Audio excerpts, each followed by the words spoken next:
사랑합니다. 최고의 과학 선생님이 되고 싶은 그레이트 홍쌤입니다. 선생님과 함께 이번 시간에는 지구와 생명의 역사에 변화를 가져온 화학 변화에 대해서 공부해 보도록 할 거예요. 자, 먼저 지구와 생명의 역사에 영향을 준 산화 환원 반응이라고 제목이 나와 있어요.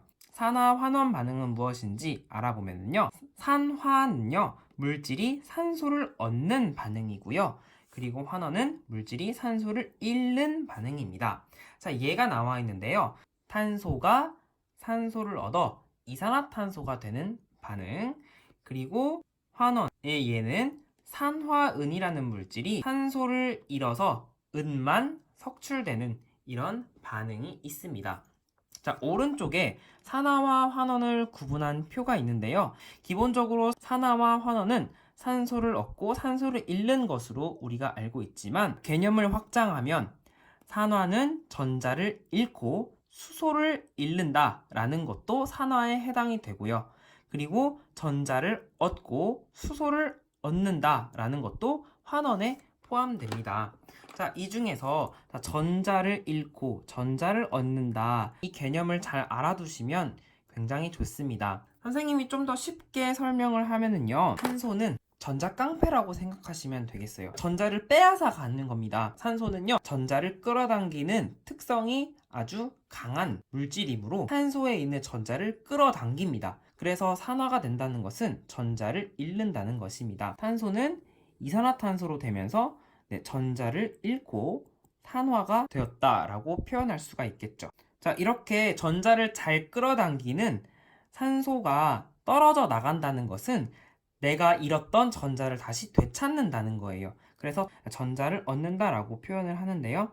자, 이렇게 산화은이 은으로 되면 바로 환원이 일어난 것입니다.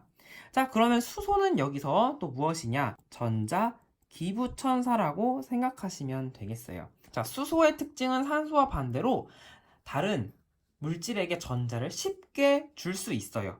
그러니까 수소를 잃는다는 건 전자를 잃는다는 것과 똑같고요. 수소를 얻는다는 건 수소가 가지고 있는 그 전자를 내 것으로 만든다. 전자를 얻어서 환원된다.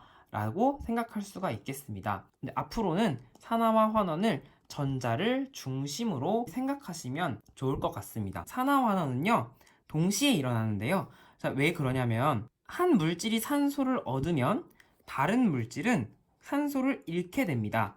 예를 통해 자세히 알아보도록 하겠습니다.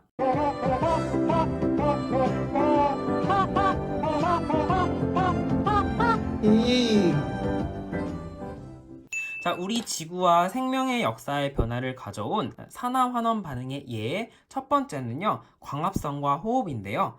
이 광합성은 빛 에너지를 이용해 물과 이산화탄소를 가지고 포도당과 산소를 만드는 반응이다 라고 나와 있습니다. 사이아노박테리아라는 이 세균이 지구에서 최초로 광합성을 했던 생물이다 라고 알려져 있고요. 사이아노박테리아 등에 의하여서 대기 중 산소가 증가했고 산소가 증가하니까 산소 호흡을 하는 동물이 출현하게 됐다. 대기 중 산소의 농도가 점점 증가하면서요, 오존이라는 물질이 생성되고 우리 대기에 오존층이 형성되면서 강한 태양의 자외선을 막아서 육상생물이 출현하게 되었다라고도 알려져 있죠. 이산화탄소가 포도당으로 연결이 되어 있는데요. 탄소의 화학식은 CO2인데요. CO2 앞에 6이라는 숫자가 붙었습니다. 그러니까 총 산소의 개수는 12개예요. 자, 포도당은요, 산소의 개수가 6개. 산소가 줄어들었네요. 환원되었다라고 할 수가 있겠고요. 그리고 물이 산소랑 연결이 되어 있습니다. 자, 물은 6, 5. 그러니까 산소가 6개였는데, 자, 산소가 지금 6O2 돼서 총 산소의 원자의 개수가 12개로 증가하였죠. 그래서 이것은 산화되었다. 이 왼쪽은 바로 광합성인데 환원과 산화가 이렇게 동시에 일어나는구나 라고 알 수가 있겠고요. 오른쪽에 세포호흡도 보면은요, 광합성과 반대입니다. 6개의 산소 원자가 12개로 이렇게 늘어났죠. 이것이 바로 산화되었다라고 할 수가 있고요. 그리고 12개의 산소 원자가 바로 6개의 산소 원자로 줄어들었죠. 그러니까 이것은 환원되었다라고 할 수가 있습니다. 자, 두 번째 지구와 생명의 역사에 변화를 가져온 화학 변화. 바로 연소와 화석 연료의 사용인데요. 연소는 열 에너지를 이용해서 산소와 물질을 결합시키는 반응이죠. 화석 연료는 많은 에너지를 갖고 있으며 산소와 반응하면 이산화탄소, 물 등이 생성되고 열 에너지가 발생합니다. 우리는 이 열 에너지를 이용하기 위해서 화석 연료를 사용하죠. 화석 연료의 연소 반응으로 발생하는 열을 이용하여 산업혁명이 가능했습니다.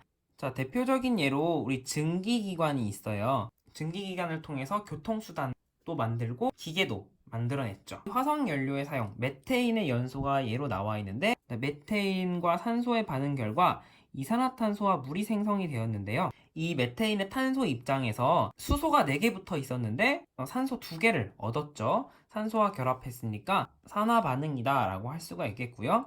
4개의 산소 원자에서 2개의 산소 원자로 이렇게 줄어들었으니까 환원이다 라고 할 수가 있겠습니다. 여기 산소에는 수소가 없었죠. 자, 그렇지만 여기 물에는 이제 수소가 붙게 되었죠. 수소를 얻는다는 것은 전자를 얻는 것과 똑같구나. 전자를 얻어서 환원되었다 라고도 알 수가 있겠습니다. 자, 마지막 지구와 생명의 역사에 변화를 가져온 화학 변화. 세 번째는 철의 재련인데요. 지구에서 대부분의 철은 산소와 결합한 산화철의 형태로 존재합니다. 이 산화철이 들어있는 것이 바로 철광석인데요. 용광로에서 철광석으로부터 순수한 철을 얻는 것을 철의 재련이라고 합니다. 이 철의 재련 방법을 통해 철로 농기구 등을 만들어서 농업 생산을 증가시켰고 건축물 아주 단단하게 지을 수 있었죠. 운송수단 등에 사용하여 다양한 모양으로 더욱 튼튼하게 만들 수가 있게 되었습니다. 자, 화학식이 Fe2O3 자, 산화철이라고 나와 있고요. 순수한 철에는 산소가 붙어 있지 않죠. 그래서 산소를 잃었다. 그래서 환원되었다 라고 할 수 있고요. 환원되었다는 것은 전자를 얻었다 라고도 표현할 수 있죠. 그리고 일산화탄소는 CO가 화학식인데 이 이산화탄소가 CO2잖아요. 그래서 산소를 얻었다, 전자를 잃었다 라고도 표현할 수가 있겠죠. 오늘은 지구와 생명의 역사의 변화를 가져온 산화환원 반응에 대해서 공부해 봤는데요. 다음 시간에도 산화환원 반응에 대해서 좀 더 알아보도록 하겠습니다. 구독과 알림 설정 부탁드리고요. 지금까지 그레이트 홍쌤이었습니다. 안녕!